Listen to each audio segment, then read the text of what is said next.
Hi, this is Dave Dyer of Biz Radio. It's Wednesday, November 19th. I'm here with my favorite large animal, Goldie, my favorite cat. And I wanted to give you my interpretation of why the market crashed. Now, I know a lot of people have talked about this, and but my take is maybe a little different. The liberals, of course, are eager to blame everything on Wall Street greed, excess, criminality, all of that. And you've heard all of the evidence and the stories about that, I'm sure. But think about it. That's Wall Street is about excess. It's full of people who will take as much risk as they're allowed to take. It's full of people who are type A personalities who are going to go out on a limb whenever they can.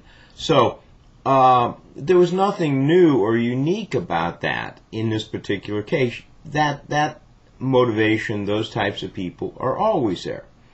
On the other hand, the conservatives are very eager to blame the liberals, especially all of the stuff that we now know about Fannie Mae and how Fannie Mae was encouraged by the government through the Clinton administration with the Community Reinvestment Act to give out loans to people who really had very, very little possibility of paying them back. My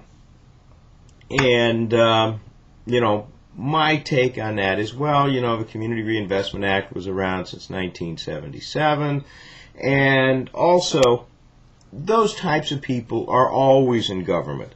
There's always a large group of people who would love to give away somebody else's money so that they would look good. All right. So again, there's nothing new about that. But here's my take on it. I think what really, if we want to get to the very basics, the base cause of this, it goes back to the fall of communism. And here's what happened.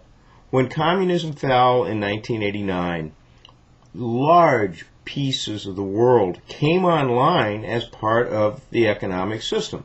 Eastern Europe, China, all of these places became just massive producers of wealth. Just at the same time, I guess Goldie doesn't like this blog. He's going away.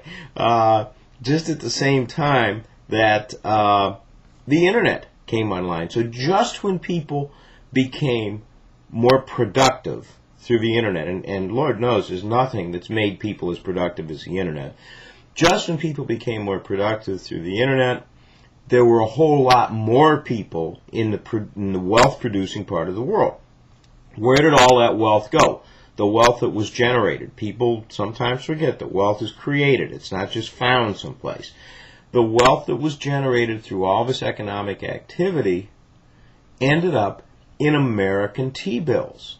The American economy is the most stable place. Most of these countries were not used to having a stable currency, for example.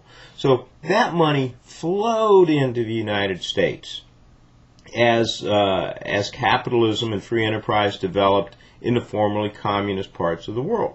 When it flowed in, the extra demand lowered our interest rates, and we had historically low interest rates for a long period of time. That was the cause. It wasn't that the Federal Reserve said they're going to be low. No, they were low because the money was flowing into our bonds, our treasuries.